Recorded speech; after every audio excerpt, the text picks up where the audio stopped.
Bonjour à tous, petite vidéo, ça fait longtemps que j'en ai pas fait. Alors je vais essayer d'en faire une petite là, bien, où on va parler de RAG, de serveur MCP et de chat. En fait, je vais vous montrer, j'ai fait une solution en fait qui permet, déjà premièrement, je vais vous montrer comment faire un RAG en quelques clics, avec deux outils, avec Firecrawl, ici présent, pour ceux qui connaissent pas Firecrawl, comme ça. Le serveur MCP que j'ai fait en fait enfin pas le serveur MCP direct mais Azure AI Search. Et moi j'ai fait un serveur MCP par dessus pour faire de l'agentic RAG avec Azure AI Search. Donc vous prenez par exemple,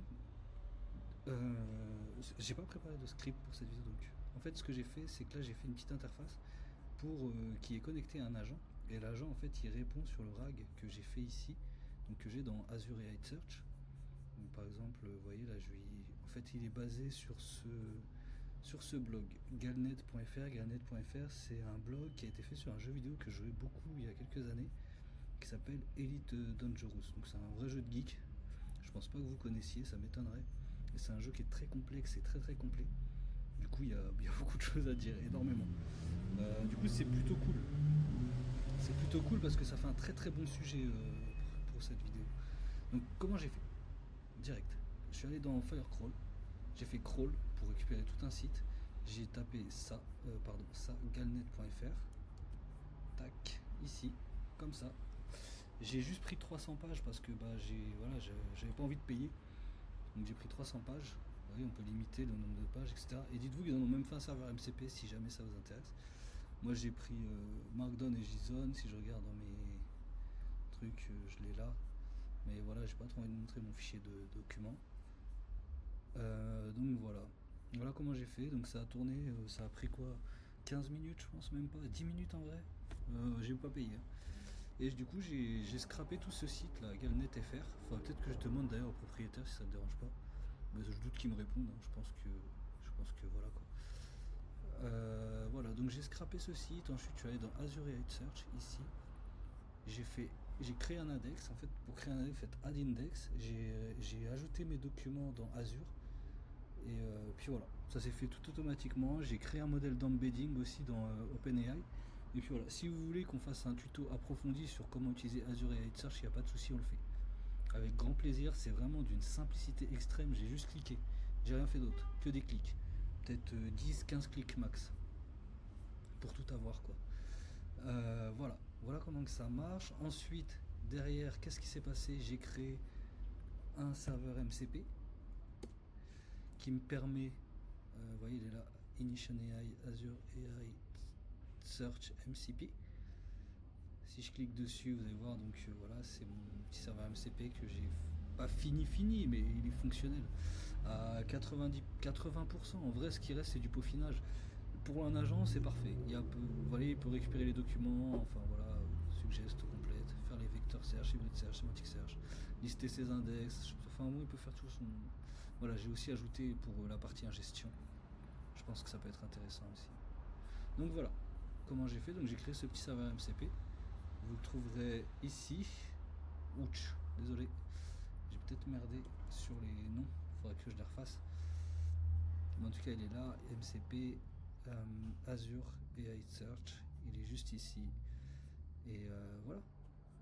Voilà. Donc voilà comment on ajoute ça. Votre endpoint et votre API. C'est tout ce qu'il vous faut.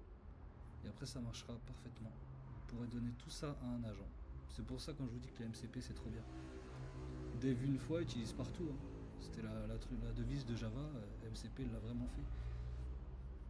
Donc voilà, ouais, donc avec Claude, je vous ai fait une petite interface en quoi, en 20 minutes, même pas. Ça c'est mon service IA. Donc voilà, je me suis fait une documentation, comme ça je passais à Claude direct, et puis voilà. Tac. Ouais, donc je commence à avoir pas mal d'agents dessus. Il faut que voilà, là j'ai mon Galnet agent. Donc Galnet agent, en fait, pourquoi? Parce que Galnet c'est le nom d'un truc dans le jeu, en fait, pour les informations. C'est un jeu qui est vraiment complexe et complet, donc voilà. Donc voilà, c'est son petit prompt, hein, pour faire le taf. Et encore, il est pas top. Il faut que je l'améliore. Parce qu'il y a des petits problèmes encore. J'ai trop quitté, je pense, le mode React. dans le prompting, et je pense qu'il faut que je retourne un peu dedans et que je force le React agent, il est parti en cacahuète. Voilà. Voilà pour le côté. En gros, ouais, c'est ça en fait, j'ai juste fait un agent. Vous voyez, et je lui donne juste sequential thinking pour améliorer un peu sa manière de penser. Et le MCP Server Azure Edge Search que j'ai fait. Et voilà, hein, c'est tout. Rien d'autre. Quand je vous dis que ça simplifie votre vie, c'est pas une blague. Bon, après aussi, j'ai commencé à vraiment pousser le mode software de mon service parce qu'il a commencé à y avoir beaucoup de choses et j'ai remarqué des petits soucis. Donc j'ai dû, vu que je suis pas sur une Nest mais plus sur un Fastify, j'ai dû moi-même créer l'injection de dépendance. Je pense pas que ça vous intéresse, mais on peut y aller. En fait, c'est important dès qu'on parle de serveur MCP parce que ça génère beaucoup de. Ça demande de RAM, mémoire, etc. Donc vous pouvez pas lancer trop de serveurs MCP, il faut faire attention à ce que trop ne se lance pas. Enfin, il faut, vous voyez, il faut faire des singletons, ce genre de choses en fait pour éviter d'en avoir trop d'un coup. Parce que moi j'ai eu un problème où d'un moment j'en avais 90 pour rien, quoi. Sur le MacBook ça allait, mais sur mon serveur à 0.5 ça ira pas. Ça ira pas du tout. Parce que moi, voilà, je veux payer le moins possible. Hein. J'optimise tout. Donc, je sais plus où c'est. Je sais plus où c'est. Mais en tout cas, c'est. Voilà, c'est. Vous voyez, on a nos. Ici, MCP Service. On registre les services, etc. Pourquoi pour Transient, Scope ou Singleton. Donc, ça parle pas aux trop débutants. Normalement, si. Mais j'avoue que je sais pas trop. Mais voilà. Voilà un peu le truc quoi en gros. Voilà, vous voyez ici on a les serveurs registrés. Voilà, super. Ouah, Puis voilà. Du coup si vous voulez voir, du coup en fait j'ai un agent qui va répondre efficacement en fait sur la base de connaissances de ce blog. Donc pas tout parce que j'ai pris 300 pages et je pense qu'il y a beaucoup plus que 300 pages. Mais ça va quoi, c'est génial. Ah oui, connais Next.js. Hein.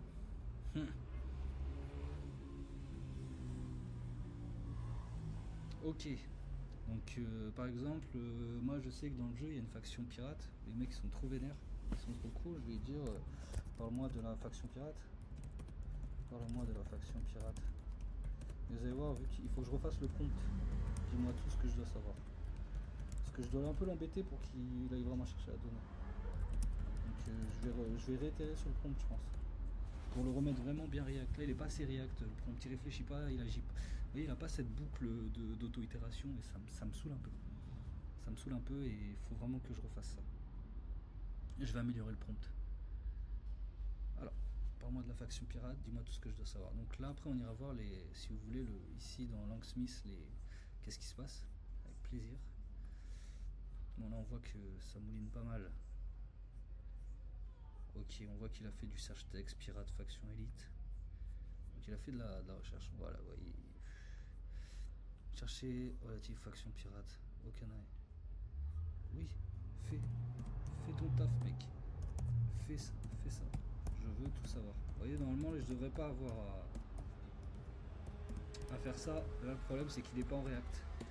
Il n'est pas du tout en React. Et ça commence à me prendre la tête. Alors moi, mon conseil, quand vous partez en cacahuète comme ça sur vos prompts, c'est... Après, je sais pas si vous utilisez Langsmith ou autre, mais par exemple, ici, je vais taper Langsmith. Hop, vous voyez, ça me le met direct. Le prompt de Harrison, en gros, sur le React Agent, vous prenez toujours ça en base, en gros. Limite, vous le pull et vous mettez ensuite, vous injectez dedans dans le prompt vos spécificités. Mais gardez cette base là parce que autrement vous allez péter un câble. Je vous assure, vous allez péter un câble. C'est vraiment le prompt est trop important. Ok, super. Voici tout ce que vous devez savoir sur la faction pirate dans Elite Dangerous. Donc dans Elite Dangerous, ça désigne un style de jeu et un rôle que les joueurs peuvent adopter dans ce vaste MMO spatial. Blablabla. Vous pouvez choisir d'être un pirate parmi d'autres rôles, etc. Souvent en attaque. Moi je voulais qu'il parle un peu du fou là, le chef des pirates là. J'aime bien les pirates. C'est lui là, l'espèce d'albinos énervé là. Lui, c'est lui le pirate, le chef des pirates. Lui, je me rappelle la description, elle est rigolote dans le jeu. Hein. Elle est rigolote de ce mec. Elle est très rigolote. Alors elle, ça c'est la fille aux cheveux bleus, et Sling Duval. Alors, elle, t'as tous excusez-moi le terme, tous les puceaux qui la kiffent. Voilà, faut dire la vérité.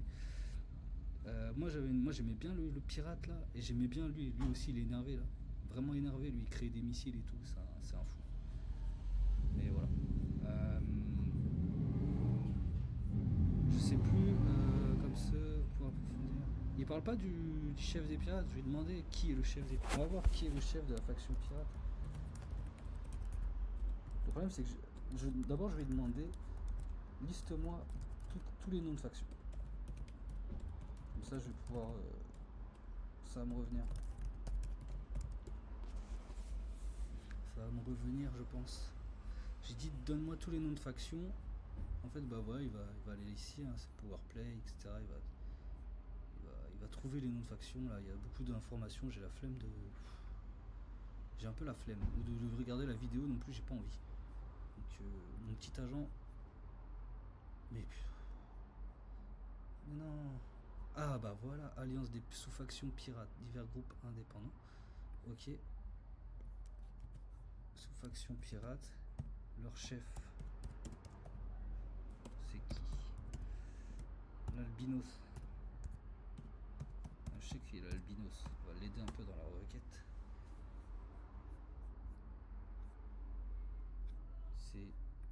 C'est vraiment lui là. Albinos là. J'ai pas envie de regarder la vidéo. J'ai pas du tout envie, j'ai pas le temps. Et puis, si je vois ici. Tac. Non.